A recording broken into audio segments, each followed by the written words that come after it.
I really want to express my appreciation to the Speaker for doing what he did over in the House today in not having points of personal privilege and instead in honoring the victims and the victims' families in Tucson. Also want to show my appreciation to the Governor for putting aside politics for the day and for delivering a State of the State that was really focused on the mood of today. And so with that, I'll turn it over to Senator Landrum Taylor. We will always have this as a day that we will remember. And what happens from here, which direction we go, we set the course. We set the roadmap of that direction. It's been a reflective time for me these past 48 hours, and it's really given me a new appreciation for being a public servant as well as being blessed enough to be born and living in this state and this country. And I hope that we can all keep that in mind as we move forward. Thank you. This is still a loving state.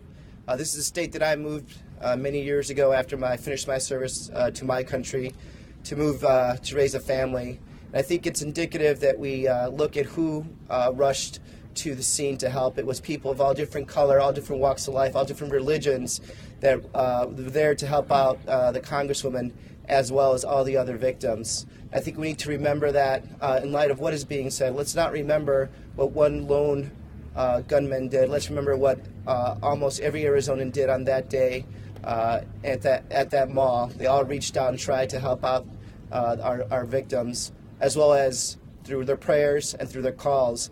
They did reach out, and we have come together as a state. So please remember that, and especially in these tough times. Thank you.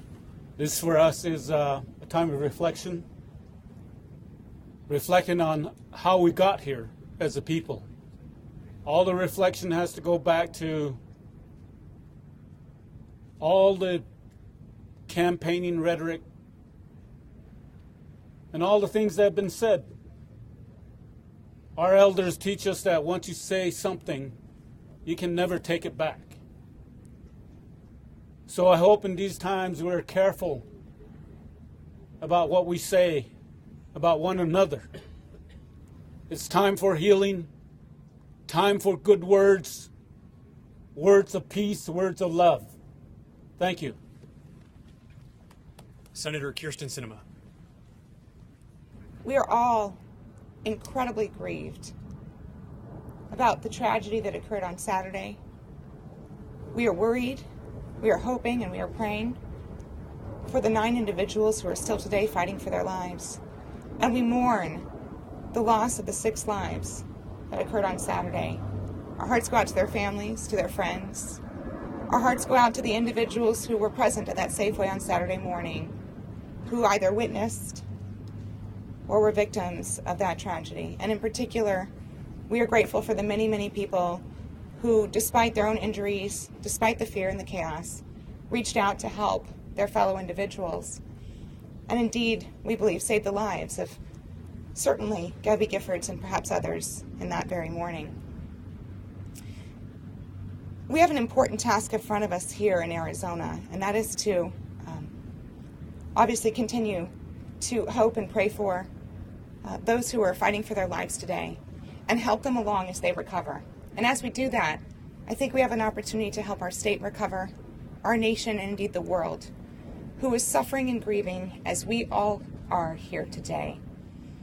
And I think that we have an incredible chance and opportunity to reach forward and create a different type of politics here in Arizona, in our country, in the future. And I know that I've seen a great display of that start here today on the grounds of the Arizona State Capitol. I think David Shapiro said it well on the floor of the Senate today when he called for Tikkun Olam, the healing of the world. And I can tell you that Democrats have today pledged to begin that process and to heal our state, our country, and the world. Thank you. I first was thrust into this when my campaign manager, Daniel Hernandez, called me from the ambulance where he was holding Gabby's head in his lap, having just acted in the most selfless way imaginable, running towards the bullets instead of away from them in order to save her life. We found him covered from head to toe in blood in the driveway of the hospital. I went in with the family. We all went in. And my 11-year-old daughter, my 16-year-old daughter set an example for me that I've been trying to follow since then. Gabby's mom had just arrived and the rest of the family had not. My daughters knelt at her feet and took her hand in theirs. And for the next hour they held hands. And Gloria stroked their hand and looked deeply into their eyes.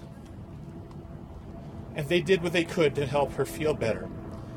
What we must all do as leaders now, despite our personal pain, is we must band together and we must make people feel better about what happened, which seems impossible at first because this is such an unspeakable act.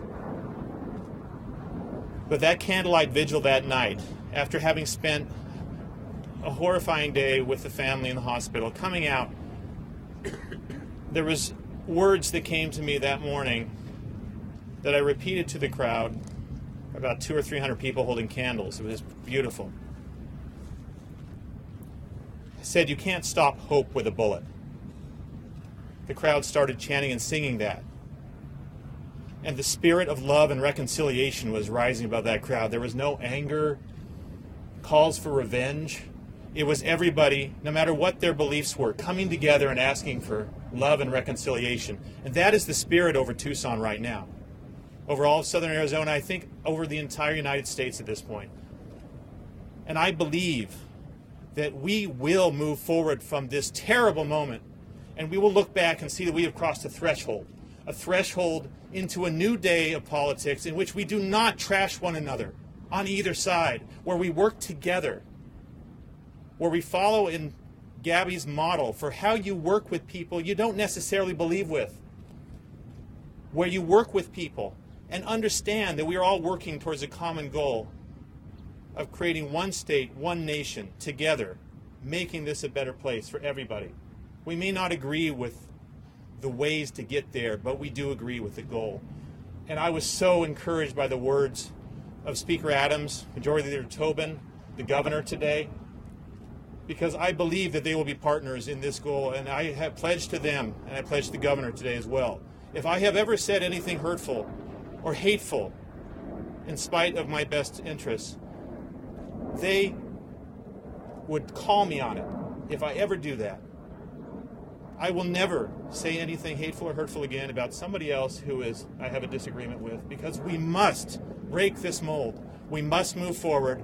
We can, here in Arizona, show the rest of the nation how to govern in a civil manner and how to work together as a society.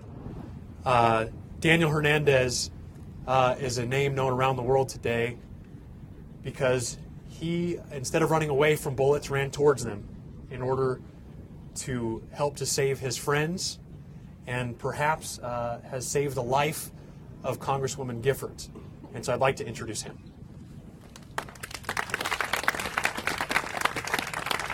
I come today wishing I was here under different circumstances. I speak to you all today with a heavy heart.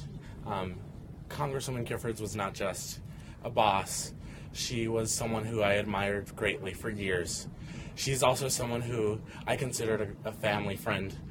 For years I had followed her career, and when I finally got the opportunity to work with her in 2008 on her congressional campaign, I was just extremely excited. When I had the opportunity to work with her again in 2010, I continued to be excited because Gabby is just one of those people who is the most endearing, most kind-hearted, and most approachable politicians you will ever meet. But above all, she is just a kind heart. And that's what I want to emphasize. She is still with us. She is a fighter. We know that Gabby has been fighting for Southern Arizona and all of Arizona in Congress for the last couple of years. But she is now fighting for her life, and we need to make sure that we are sending our thoughts and our prayers to her. But we know that Gabby would also want us to make sure that we are also sending our thoughts and prayers to those who lost family members on this horrific day. Those who are still in the hospital. Because although Congresswoman is the one who is getting most of the media attention, there were other victims, and I know that she would want us to honor these victims and make sure that we are paying our respects to them and their families. Congresswoman Gabrielle Giffords is someone who is going to continue to fight, and I know that she will pull through it, and I look forward to being able to work with her again.